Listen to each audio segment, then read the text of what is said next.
Lebih dari 300 orang, sebagian diantaranya mahasiswa IPB, jadi korban penipuan investasi yang membuat mereka terlilit utang pinjaman online. Total kerugian mencapai 2,3 miliar rupiah. Pelaku berkedok menawarkan kerjasama toko online dengan modus penjualan barang fiktif. Lantas apa yang membuat ratusan mahasiswa tergiur dengan tawaran ini? Sudah bergabung bersama kami adalah orang tua salah satu mahasiswa yang menjadi korban, sekaligus koordinator pelapor Dewi Aryani. Selamat sore Ibu Dewi. Selamat sore, Mbak.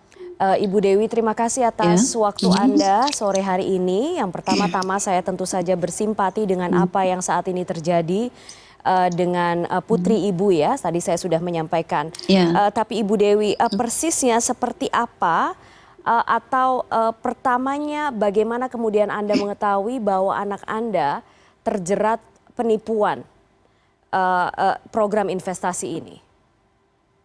Mhm. Awalnya, anak saya mendengar cerita dari anak saya, Hmm. mungkin itu setelah terjadi beberapa waktu menagih ke pelaku ini tidak berhasil, kemudian juga, tagihan-tagihan ini kan tetap datang ke anak saya Hmm. merasa tertekan, akhirnya anak saya bercerita kepada saya. Oke. Begitu awalnya, Mbak. Apa yang membuat anak Anda, kemudian teman-temannya tertarik untuk mengikuti investasi ini? Apakah mereka mengenal brokernya, orang yang mengenalkan pertama kali investasi ini, dan mengapa kemudian bisa langsung berjejaring dan mudah sekali sepertinya mendapatkan investor-investor lainnya? Awalnya mungkin dari teman ke teman gitu, Hmm. Mbak. Jadi dikenalkan langsung ke pelaku bahwa ada nih yang bisa bisnis. Mereka sih bilangnya tuh ke anak-anak ini ada cuan, bisnis cuan, mau nggak? Begitu awalnya.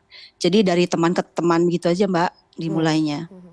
Seperti apa sosok pelaku ini, Ibu Dewi? Apakah Anda tahu atau mungkin Anda diceritakan dari putri Anda? Hmm. Menurut pengakuan dari cerita dari putri saya bahwa pelaku ini memang dari menyampaikan ceritanya bahwa bisnis ini tuh sangat meyakinkan gitu ya. Memang dan si pelaku ini mengaku bahwa dia tuh pernah bekerja sebagai karyawan di beberapa perusahaan-perusahaan startup. Bahkan waktu terjadinya eh, apa namanya terhubung dengan korban ini, dengan pelaku ini mengaku bahwa dia ini salah satu seorang karyawan di sebuah bank swasta yang cukup besar. Hmm. Hmm. Pokoknya ini sangat meyakinkan sekali gitu cerita ke anak-anak ini. Kemudian pelaku ini selalu menceritakan pencapaian-pencapaian dia bahwa Ya. sekarang dia punya mobil, Hmm. mobil dan ya gadget-gadget yang paling mahal gitu sebagai hasil dari usahanya dia, bisnis dia yang punya toko online itu. Hmm. Hmm. Apakah kemudian Mhm. ketika putri Anda bergabung dengan skema investasi ini ada perjanjian hitam di atas putih yang ditandatangani antara putri Anda dan rekruternya ya istilahnya ya? Mhm. Memang tidak ada, Mbak, tidak ada. Awalnya ini hanya membantu. Jadi si korban ini diminta bantuannya untuk menaikkan rating toko pelaku. Jadi Hmm. hanya hanya itu saja sih. Mungkin kalau bukti hanya transaksi-transaksi dan transfer uang yang masuk dan kemudian ditransfer kembali, ditransfer lagi ke pelaku. Bu Dewi, sudah berapa lama kegiatan ini berlangsung? Kalau misalnya Bu Dewi sudah berbincang juga karena Ibu kan juga koordinator ya. Jadi eh, kira-kira sudah berapa lama ini pergerakannya?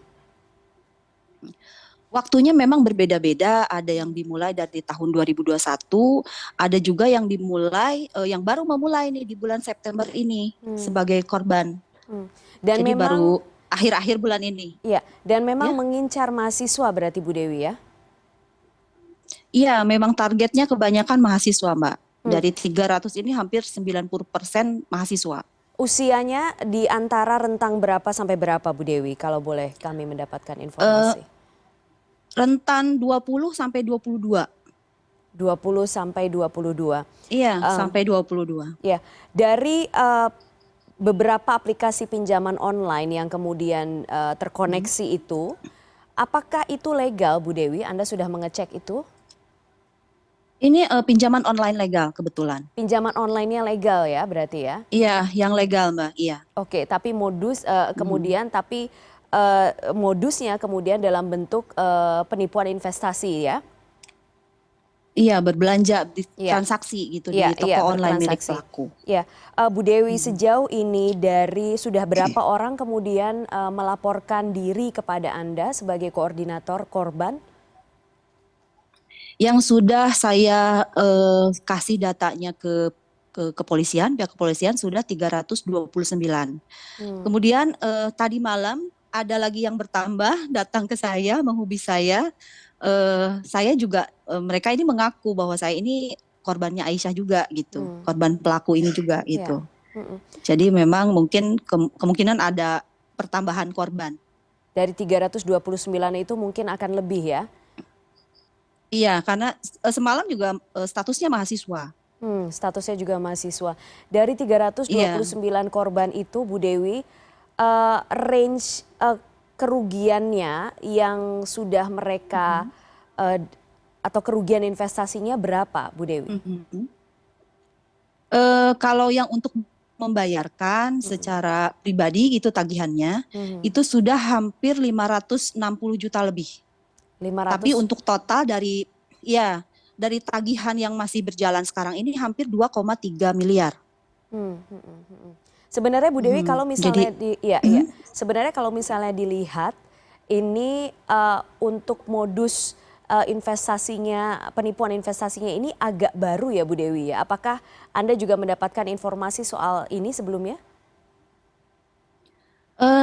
kebetulan Mbak dalam proses apa namanya kasus ini ya, Ya, saya ini mendapat beberapa informasi dari hmm, debt collector. Karena kan ya, saya beberapa kali menghadapi apa namanya menemani anak-anak ini menghadapi debt collector gitu. betul, Karena kan betul. kebetulan orang tua ini banyak yang belum tahu gitu. Hmm, hmm, hmm, Akhirnya saya hadapi, saya bantu anak-anak ini untuk menghadapi debt collector hmm, dan mendapatkan info dari debt collector itu bahwa pelaku seperti ini sudah banyak. Cuma hmm, mungkin belum ada yang melapor dan hmm, korbannya juga hampir ratusan juga mungkin. hmm. Jadi ya mungkin ini pertama kali ya Mbak ya kasus ini dilaporkan ke kepolisian. Hmm, hmm. Apakah ada teror yang diterima kepada anak-anak ini ataupun orang tua?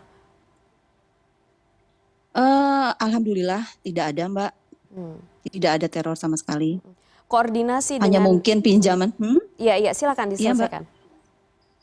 Ya hanya mungkin ada beberapa dari tagihan-tagihan ini yang dari penagih ini yang agak ya itu cuma satu dua sih yang mungkin bahasanya kasar ya dan Hmm, seperti mengancam gitu.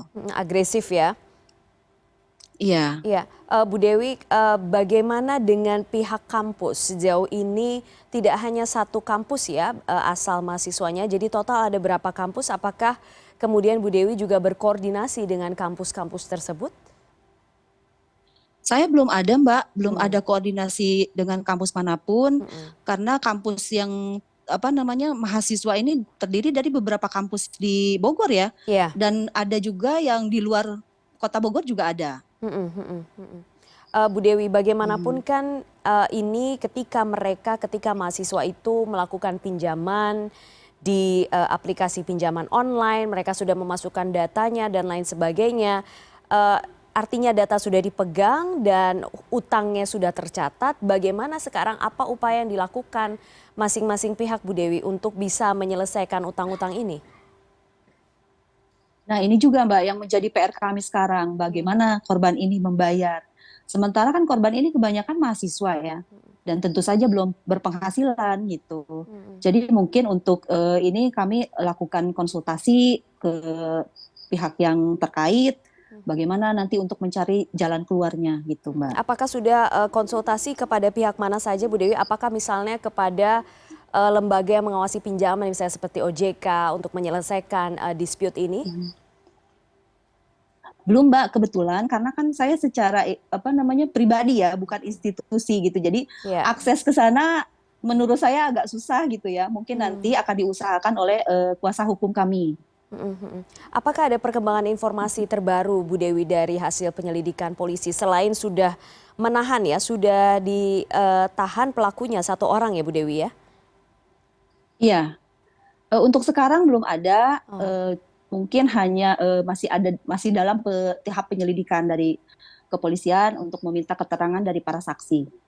Bu Dewi, apakah memang pelakunya hanya satu orang atau misalnya ada kesaksian dari anak-anak ini yang mengatakan, oh mereka ada agennya? Untuk dari anak-anak sih hanya itu, Mbak. Tapi Hmm. rekening uang yang masuk itu memang ada beberapa yang masuk ke rekening adiknya Hmm. pelaku. Oke, tapi yang selama ini intens mendekati anak-anak ini adalah satu orang ini ya? Iya, yang intens memang satu orang ini. Dan yang sudah Ke ditetapkan 300 menjadi lebih korban. tersangka ya? Iya, begitu, Mbak. Oke. Bu Dewi, bisakah kemudian selanjutnya apa yang kira-kira ingin Bu Dewi sampaikan, katakanlah kepada pihak kampus? Karena begini, kalau misalnya bisa mendapatkan akses kepada ratusan mahasiswa di salah satu kampus besar, itu kan berarti Mhm, ada sebuah sistem yang agak lolos yang mungkin tidak terdeteksi oleh pihak kampus. Apa yang ingin Anda sampaikan? mhm. Saya sih sebenarnya ingin sekali ya, Mbak, Hmm. apa namanya, eh, menjalin komunikasi gitu dengan kampus, bagaimana ini penyelesaiannya untuk para mahasiswa yang em, kemungkinan kan ini dari beberapa kampus ya, Mbak ya. Jadi Iya. sampai sementara ini belum ada sih, Mbak. Sedang Hmm. kami usahakan mungkin ya dengan para pihak ini. Oke, baik, baik. Ibu Dewi Mhm. Aryani, terima kasih sore hari ini sudah bergabung di CNN Indonesia Newsroom. Dan Oke, baik, Mbak. kami berharap semoga juga Ibu Dewi bisa segera menemukan solusi atas permasalahan yang terjadi saat ini. Terima kasih banyak Bu Dewi. Amin, amin. Terima kasih, Mbak. Selamat Ya. sore.